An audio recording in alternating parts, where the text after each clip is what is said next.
And now for the administration of oath of office to Vice President-elect Sara Zimmerman Duterte.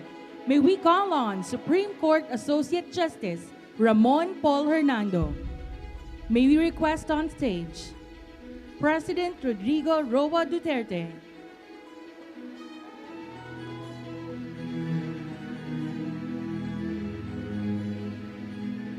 and Mrs. Elizabeth Zimmerman Duterte to witness the oath-taking.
At this point, we now call Vice President-elect Sara Zimmerman Duterte for the administration of oath of office.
Good afternoon, Madam Vice President-elect.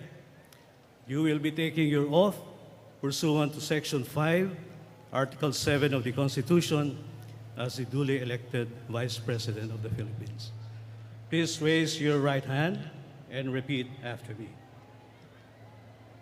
I, state your name, Sara Zimmerman Duterte, do solemnly swear do solemnly swear that I will faithfully and conscientiously fulfill that I will faithfully and conscientiously fulfill my duties as Vice President of the Philippines, my duties as Vice President of the Philippines, preserve and defend its Constitution, preserve and defend its Constitution, execute its laws, execute its laws, do justice to every man, do justice to every man, and consecrate myself to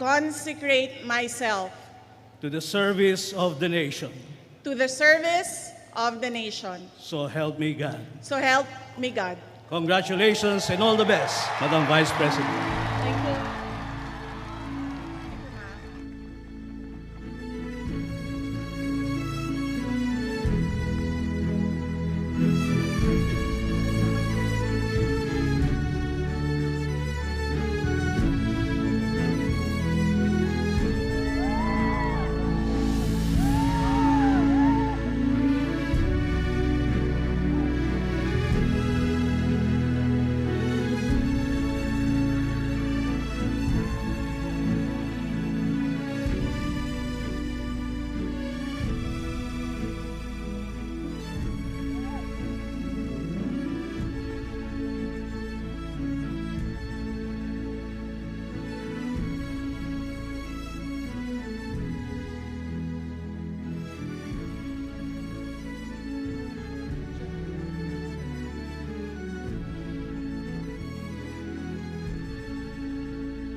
gentlemen, the 15th Vice President of the Republic of the Philippines, Vice President-elect Sara Zimmerman Duterte.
Assalamualaikum to our foreign guests, sa aking mga kababayan. Magandang hapon po sa inyong lahat. Maayong hapon sa inyong tanan. One of the most important lessons I have learned as I navigate life, and the same thing that I believe we should ponder upon as one country, united in our determination to overcome our difficulties and achieve our aspirations, is that we should commit to heart the priorities of God, country, and family.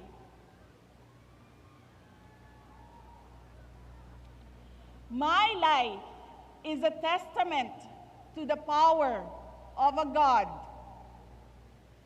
whom we know by many names. My younger self was consumed by a dream to become a doctor. I pursued a pathway that I thought could help me realize that dream. But I was directed toward another way. And now I am a lawyer. When I committed myself to governance and public service, I was also determined to finish 3 consecutive terms as mayor. That will not happen anymore. I am now the Vice President-elect.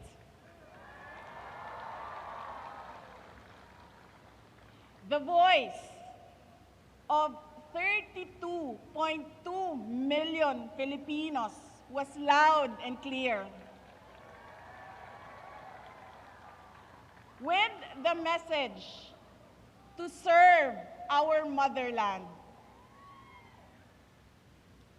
And this message has been reiterated in my oath to consecrate myself to the service of the nation.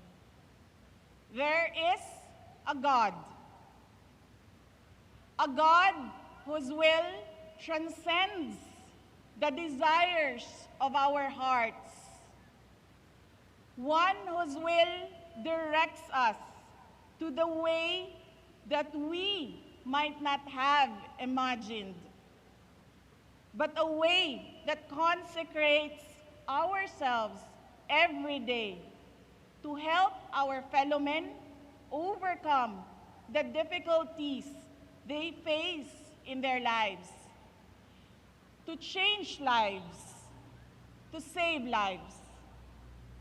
If you all take a moment to listen to the call to serve and decide to heed the call, In the same way that many are already devoting their lives as hardworking farmers and fisherfolk that ensure that there is food on our tables, dedicated health workers who help the sick, brave soldiers who fight for our country, honest and fair entrepreneurs who support our economy, patient school teachers that guide our children.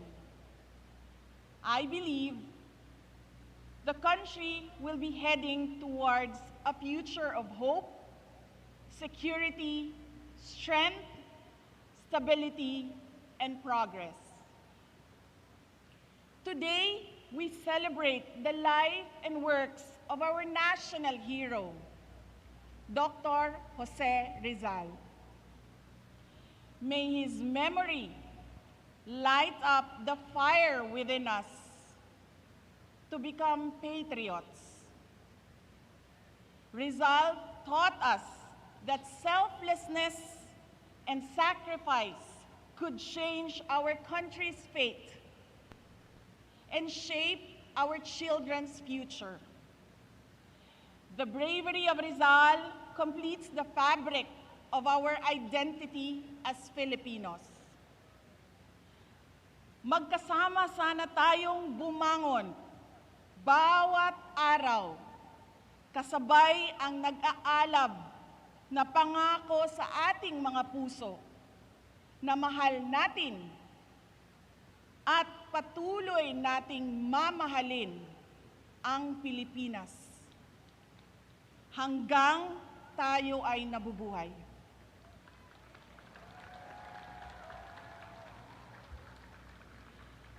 Let us show our love for our country by taking care of our families and communities despite the unending challenges that come their way. Today is Father's Day. This is a time for families. But you are here with me. Daghang salamat sa inyong pagtambong ug pagkuyog kanako niining adlaw.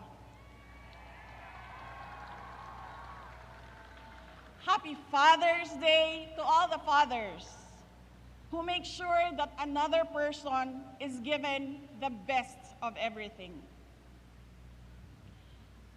Today, our children are facing a very complex future, one that is rife with conflicts and uncertainties.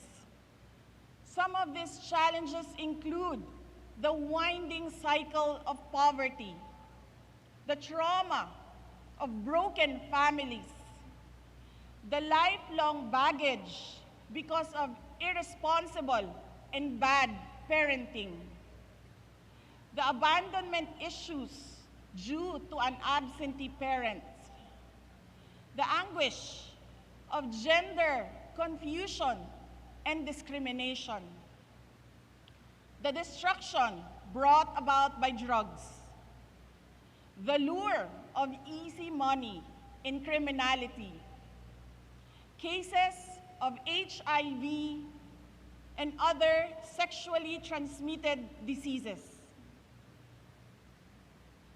the failure to identify and speak up against different kinds of abuses, the life-altering effects of teenage pregnancy, the detrimental effects of illiteracy, the emotional injury of bullying, unstable mental wellness, recruitment to support terrorism, misinformation in the internet.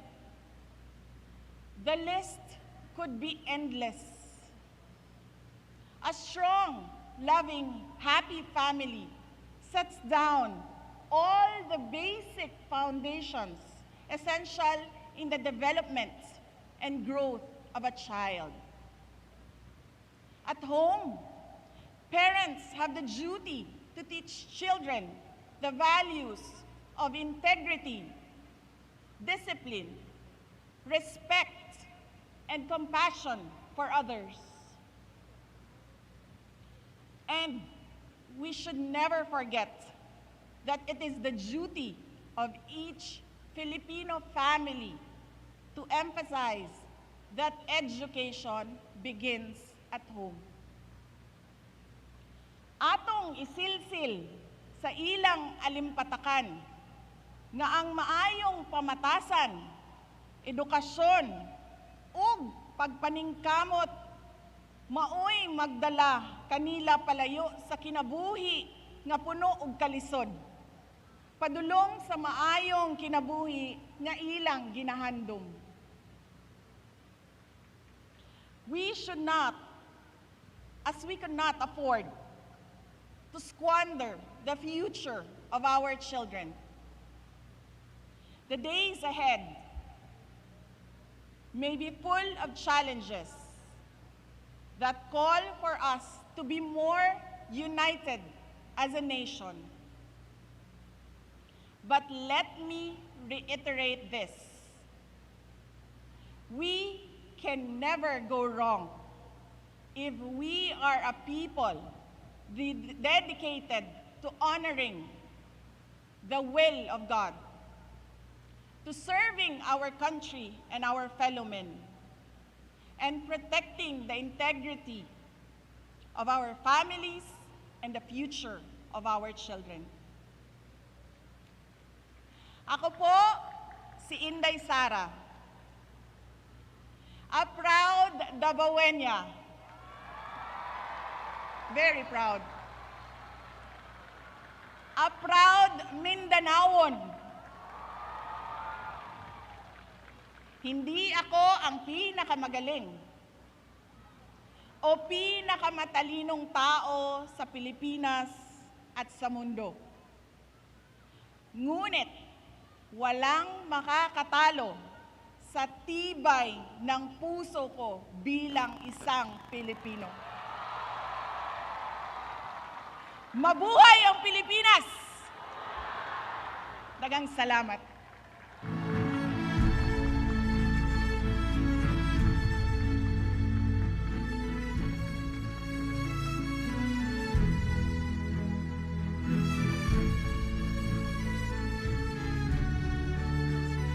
Thank you very much, Vice President-elect Sara Zimmerman Duterte, for your message.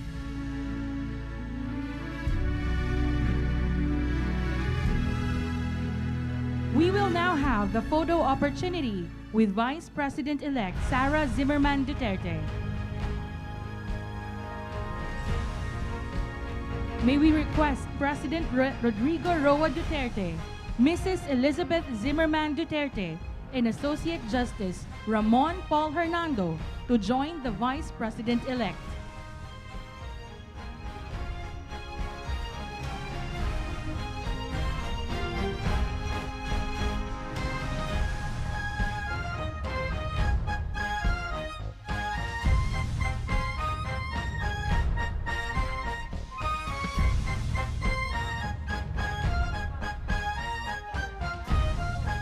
For the second batch, may we call former President Gloria Macapagal Arroyo to join on stage.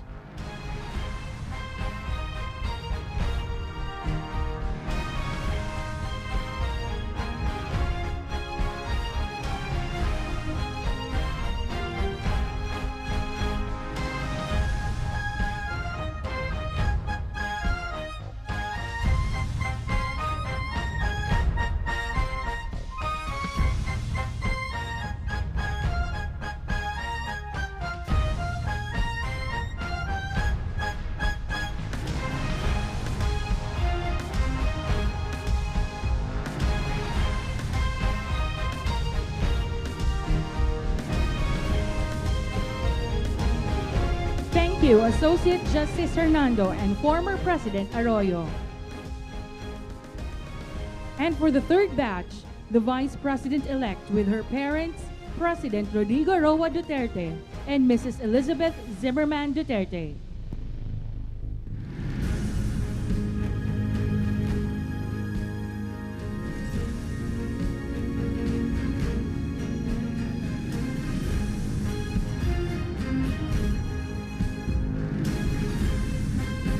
for the fourth batch, may we call on stage the Duterte, Zimmerman, and Carpio family members to join the Vice President-elect and her parents.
Thank you, Mr. President, Mrs. Zimmerman Duterte and family.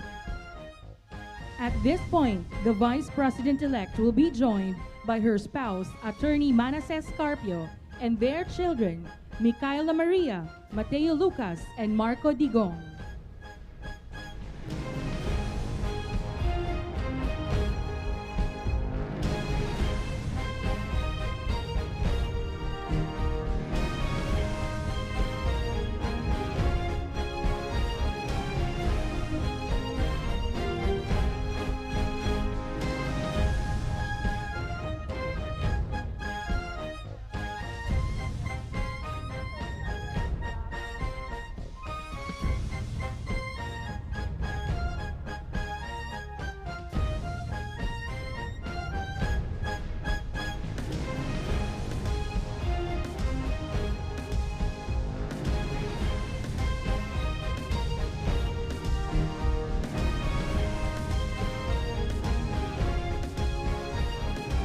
Thank you, Attorney Carpio and children.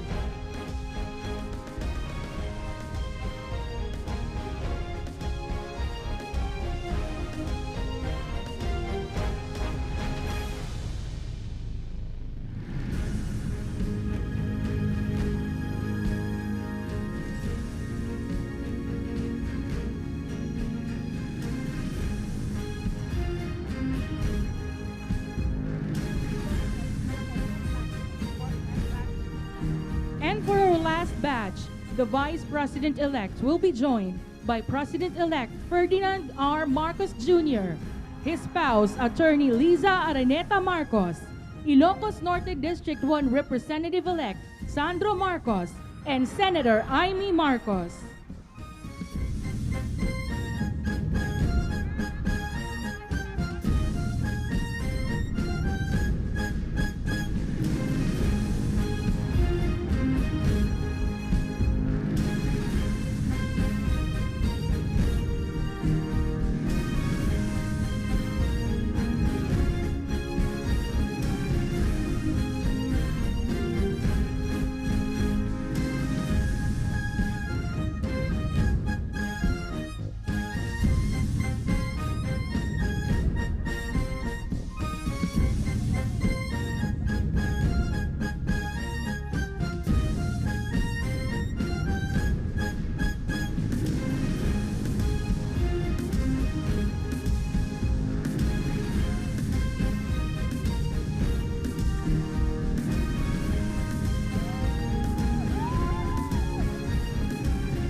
Thank you, President-elect Bongbong Marcos and family.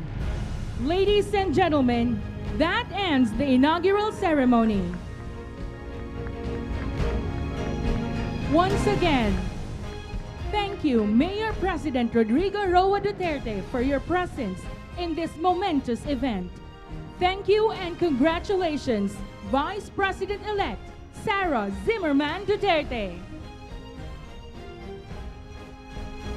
And to all of you, daghang salamat!